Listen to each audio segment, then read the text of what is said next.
আসসালামু আলাইকুম। সংবাদে আপনাদের সবাইকে স্বাগত জানাচ্ছি। আমি ফিরোজ তোহা। শুরুতেই সংবাদ শিরোনাম। বাংলাদেশের সর্বশেষ গুরুত্বপূর্ণ আপডেট সংবাদে আপনাকে স্বাগত। শুরুতেই সংবাদ শিরোনাম, পরে বিস্তারিত। প্রথমে জানাবো আমাদের হাতে থাকা সর্বশেষ গুরুত্বপূর্ণ সবথেকে তাজা আপডেট সংবাদ তুলে নিয়ে যাওয়ার বিষয়ে বিস্তারিত জানালেন জুলাই আন্দোলনের অন্যতম সক্রিয় কর্মী মামুনুর রশিদ। রাজধানী তুরাগ থেকে নিখোঁজের ১০৪ ঘণ্টা পর পূর্বাচল থেকে পাওয়া গেল জুলাই যোদ্ধা মাওলানা মামুনুর রশিদকে প্রথমে রিকশা ও পরে মাইক্রোবাসে করে তুলে নিয়ে যাওয়া হয়। শুক্রবার সন্ধ্যায় চিকিৎসাধীন মাওলানা মামুনের সঙ্গে কথা বলে তিনি আমার দেশকে এ বিষয়ে জানিয়েছেন। তিনি বলেন, কিছু লোক আমাকে তুলে নিয়ে যায় এবং আমাকে তারা একটি মাইক্রোবাসে করে তুলে নিয়ে গিয়েছিল। দীর্ঘক্ষণ তিনি অচেতন অবস্থায় ছিলেন। অবশেষে তিনি গুম হওয়ার বিষয়ে অনেক কিছু তথ্য জানিয়েছেন। এ বিষয়ে গুরুত্বপূর্ণ সংবাদ জানাবো, সঙ্গেই থাকুন। এরপর জানাবো পিয়ার পদ্ধতিতে নির্বাচনের দাবিতে সারা দেশে জামাতসহ ৭ দলের বিক্ষোভ। ফেব্রুয়ারিতে পিয়ার পদ্ধতিতে জাতীয় নির্বাচন, প্রয়োজনীয় রাষ্ট্র সংস্কার, গণহত্যা, দৃশ্যমান বিচার, জুলাই সনদের ভিত্তিতে নির্বাচন সহ ৫ দফা দাবিতে বিক্ষোভ মিছিল সমাবেশ করেছে জামাত ইসলাম সহ ৭ দল। শুক্রবার দলগুলোর কেন্দ্রীয় কর্মসূচির অংশ হিসেবে দেশের বিভিন্ন স্থানে বিক্ষোভ ও সমাবেশ অনুষ্ঠিত হয়। এদিকে বাবার জেল জীবন নিয়ে যা জানালেন মির্জা ফখরুলের মেয়ে শামরু মির্জা। বিএনপির মহাসচিব মির্জা ফখরুল ইসলাম আলমগীর কারাগারে থাকার সময় তার সঙ্গে দেখা করতে যাওয়ার স্মৃতিচারণ করেছেন তার কন্যা শামারু মির্জা। এ সময় তিনি বিএনপির ত্যাগী নেতাকর্মীদেরও উপদেশ দেন। সামাজিক যোগাযোগ মাধ্যম ফেসবুকে দেওয়া এক পোস্টে এই মন্তব্য করেছেন তিনি। এবারে জানাবো ঢাকার সঙ্গে ৩ জেলার বাস চলাচল বন্ধ, যাত্রীরা ভোগান্তিতে। রাজশাহী, চাঁপাইনবাবগঞ্জ ও নাটোর জেলা থেকে ঢাকাগামী দূরপাল্লা বাস চলাচল বন্ধ রয়েছে। শ্রমিকদের বেতন বৃদ্ধির দাবিতে ধর্মঘটের পর এবার বাস মালিকরা পূর্ব ঘোষণা ছাড়াই বাস চলাচল বন্ধ করে দিয়েছে। এতে যাত্রীরা পড়েছেন চরম ভোগান্তিতে। এবং সর্বশেষ জানাবো আলোচনায় রহস্যময় বৈঠক, শত শত মার্কিন সামরিক কর্মকর্তাকে হঠাৎ যুক্তরাষ্ট্রে তলব। বিশ্বের বিভিন্ন দেশে অবস্থানরত যুক্তরাষ্ট্রের শীর্ষ সামরিক কর্মকর্তাদের জরুরি বৈঠকে ডেকেছেন মার্কিন প্রতিরক্ষামন্ত্রী পিট হেগসেট। আগামী সপ্তাহে ভার্জিনিয়ায় এই বৈঠক অনুষ্ঠিত হবে। স্থানীয় সময় এ বিষয়টি নিশ্চিত করেছেন পেন্টাগনের মুখপাত্র শন পার্নেল। খবর আল জাজিরার। প্রিয় দর্শক, এতক্ষণ শুনছিলেন সংবাদ শিরোনাম, এবারে বিস্তারিত। তবে তার আগে বন্ধুরা, অনুরোধ থাকবে এই সংবাদটিতে একটি লাইক দিন। এই চ্যানেলে আপনি নতুন হয়ে থাকলে আমাদের সংবাদটি দেখতে দেখতে চ্যানেলটি সাবস্ক্রাইব করে রাখুন। কমেন্ট করে বন্ধুরা আপনার মূল্যবান মতামত জানিয়ে দিন।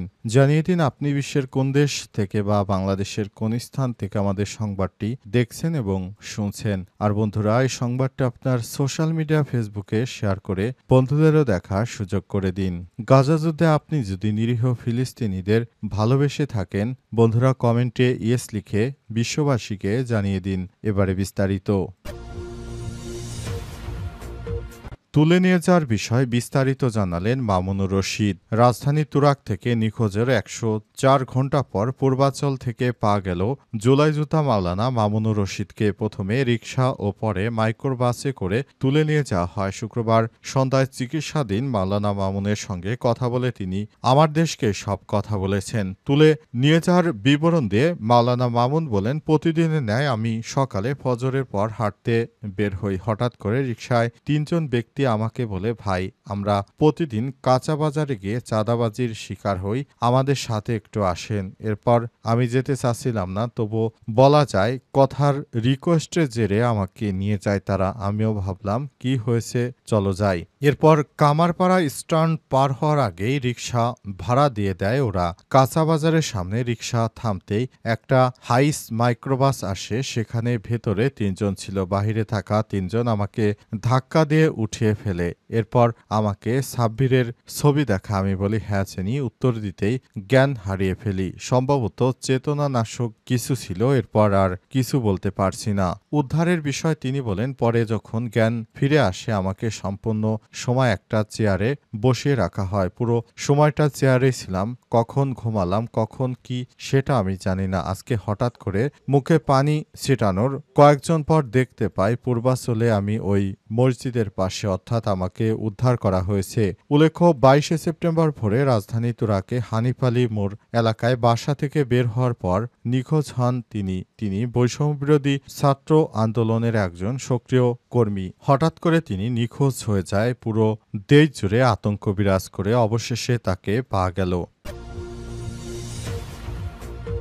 পিয়ার পদ্ধতিতে নির্বাচনী দাবিতে সারা দেশে জামাতসহ ৭ দলের বিক্ষোভ। ফেব্রুয়ারিতে পিয়ার পদ্ধতিতে নির্বাচন চায় বাংলাদেশ জামাত ইসলাম। এজন্য বিক্ষোভ করেছে বাংলাদেশ জামাত ইসলাম, হেফাজতে ইসলাম এবং আরও বিভিন্ন রাজনৈতিক দল। তারা জানিয়েছে, অন্তর্বর্তীকালীন সরকারের প্রতি আমরা বিশেষভাবে আহ্বান জানাচ্ছি তারা যেন ফেব্রুয়ারিতে একটি সুষ্ঠু ও সুন্দর নির্বাচন উপহার দেয় এবং এই নির্বাচনটি যেন পিয়ার পদ্ধতিতেই অনুষ্ঠিত হয়, যাতে করে দেশের মানুষ তাদের পছন্দের প্রতিনিধিকে ভোট দিয়ে নির্বাচিত করতে পারে। তিনি আরও বলেছেন, অন্তর্বর্তীকালীন সরকারের প্রধান উপদেষ্টা জামাত ইসলামকে বারবার কথা দিয়েছিল, কিন্তু সরকার কথা রাখছে না। সরকার একটি বিশেষ রাজনৈতিক দলকে সুবিধা দিতে লন্ডনে গিয়ে সরকার নানাভাবে রাজনীতিকে প্রভাবিত করছে।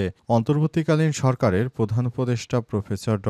মোহাম্মদ ইউনূসের সরকার নতুন বাংলাদেশ গড়তে বদ্ধপরিকর, কিন্তু তিনি যদি পেয়ার পদ্ধতিতে নির্বাচন না দেন তাহলে ৫৩ বছর ধরে বাংলাদেশটা যে অন্ধকারে ছিল সেই অন্ধকারেই থেকে যাবে। তাই নতুন বাংলাদেশ গড়তে আমরা বদ্ধপরিকর এবং নতুন বাংলাদেশ গড়ার জন্য আমরা একসঙ্গে কাজ করতে চাই। তাই অন্তর্বর্তীকালীন সরকারের প্রধান উপদেষ্টা প্রফেসর ড. মোহাম্মদ ইউনূসের সরকার নতুনভাবে কাজ করছে সে বিষয়টি সামনে আনতে হবে। বাবা জেল জীবন নিয়ে যা জানালেন মেয়ে শামরুহ মির্জা। বিএনপির মহাসচিব মির্জা ফখরুল ইসলাম আলমগীর কারাগারে থাকার সময় তার সঙ্গে দেখা করতে যাওয়ার স্মৃতিচারণ করেছেন কন্যা শামরুহ মির্জা।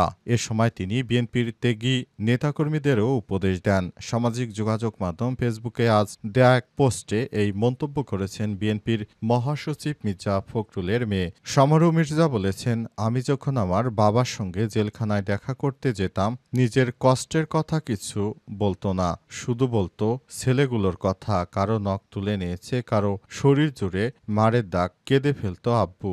আব্বু নিজেকে খুব অপরাধী ভাবতো, বলতো ওই ছেলেগুলো জীবন শেষ করে আন্দোলন করলো, বিয়ে করেনি, অনেকেই পড়াশোনা ঠিকমতো করেনি। ফোরামের সময় আম্মুকে বলতো কিছু টাকা দিও, সেই টাকা আব্বু ছেলেগুলোকে দিতে বলতো যাতে ভালো কিছু তারা খেতে পারে, যেন খরচ করতে পারে। তিনি উল্লেখ করে বলেছেন, ১৫ বছর গায়ে অনেকের আচরও লাগেনি, এখন উড়ে এসে জুড়ে বসে আঙুল ফুলে কলা গাছ হচ্ছে। তুমি এখন কি করবা? কান্নাকাটি করবা, কমপ্লেন করবা, নাকি ব্যাপারটা বুঝে নিজের দিকে তাকাবা? শামরু লিখেছেন, আজকে কিছু কথা বলি ভাই বোনেরা, তোমরা গত ১৫ বছরের বেশি সময় ধরে আওয়ামী লীগের বিরুদ্ধে সংগ্রাম করেছ, মাঠে খেতে বিলে লুকিয়ে থেকেছ, জেলে গেছো, মার খেয়েছো। এখন আল্লাহর হস্তে নিজেদের জীবনটা নিয়ে ভাবো। এখন নিজেদের জীবন নিয়ে দেশ গড়ার সময়। এ সময় বিএনপি নেতার মেয়ে আরও বলেছেন, আমরা নতুন বাংলাদেশ গড়তে চাই, সেজন্য সবাইকে একসঙ্গে কাজ করতে হবে। অন্তর্বর্তীকালীন সরকারের প্রধান উপদেষ্টা প্রফেসর ড. মোহাম্মদ ইউনূস তিনি নতুন বাংলাদেশ গড়ার জন্য সবাইকে যে সুযোগ সৃষ্টি করে দিয়েছেন, সেই সুযোগকে কাজে লাগিয়ে আমরা নতুন বাংলাদেশ গড়ব, সেজন্য সবাইকে একযোগে কাজ করার জন্য আহ্বান জানিয়েছেন। পাশাপাশি তিনি নতুন বাংলাদেশ গড়ার বিষয়ে সবাইকে দায়িত্বশীল আচরণ করার জন্য আহ্বান জানান। বিএনপির মহাসচিব মির্জা ফখরুলের কন্যা এছাড়াও যারা উড়ে এসে জুড়ে বসেছে, যারা এতদিন গর্তের মধ্যে মাথা লুকিয়ে রেখেছিল, তাদেরকে পরামর্শ দিয়ে বলেছে, যারা সিনিয়র নেতা তাদেরকে সম্মান করতে শিখো। তোমরা যারা বিগত সময় বিভিন্ন দলের দালালি করেছো, এখন তোমরা সময়ের প্রয়োজনে নিজেদেরকে বড় নেতা বললেও প্রকৃতপক্ষে যারা ত্যাগী নেতা তারা কিন্তু অবহেলিত হচ্ছে। তাই দলের যারা নেতাকর্মী রয়েছেন, বিগত সময় যারা দলের জন্য অনেক ভূমিকা রেখেছে, তাদেরকে অবশ্যই দল থেকে মূল্যায়ন করা উচিত বলেও মন্তব্য করেন বিএনপির মহাসচিব মির্জা ফখরুলের মেয়ে। ঢাকার সঙ্গে ৩ জেলার বাস চলাচল বন্ধ, ভোগান্তে পড়েছে যাত্রীরা। নতুন করে আবারও ঢাকার সঙ্গে ৩ জেলার বাস চলাচল বন্ধ করে দিয়েছে একটি পক্ষ। বাস চলাচল বন্ধ হয়ে যায়, ভোগান্তিতে পড়েছে যাত্রীরা। রাজশাহী, চাঁপাইনবাবগঞ্জ ও নাটোর জেলা থেকে ঢাকাগামী দূরপাল্লার বাস চলাচল বন্ধ রয়েছে। শ্রমিকদের বেতন বৃদ্ধির দাবিতে ধর্মঘট করছেন শ্রমিকরা। এ কারণে অবশেষে এসব জেলার সঙ্গে ঢাকার বাস চলাচল সম্পূর্ণ বন্ধ হয়ে গেছে। বর্তমানে ঢাকার সঙ্গে বাস চলাচল বন্ধ হয়ে যাওয়ার কারণে বিষয়গুলো সামনে আসছে। এজন্য ঢাকার সঙ্গে বাস চলাচল বন্ধ রয়েছে, কারণ শ্রমিকদের বিগত কয়েক বছর আগে যে বেতন বৃদ্ধি করেছিল, এখন মূল্যস্ফীতি বাড়লেও শ্রমিকদের বেতন বাড়ানো হয়নি। এ কারণে তারা মালিকদের কাছে বারবার আবেদন জানানো হলেও মালিক পক্ষ থেকে এই বিষয়ে কোনো সিদ্ধান্ত গ্রহণ করেনি। এ কারণে বাধ্য হয়ে শ্রমিকরা এই ধরনের পদক্ষেপ নিতে বাধ্য হয়েছে। অন্তর্বর্তীকালীন সরকারের প্রতি তারা আহ্বান জানিয়েছে, সরকার যেন বিষয়টি খুবই গুরুত্বের সঙ্গে দেখে এবং বাস মালিকদেরকে এ বিষয়ে বেতন বাড়াতে সরকার যেন বাধ্য করে।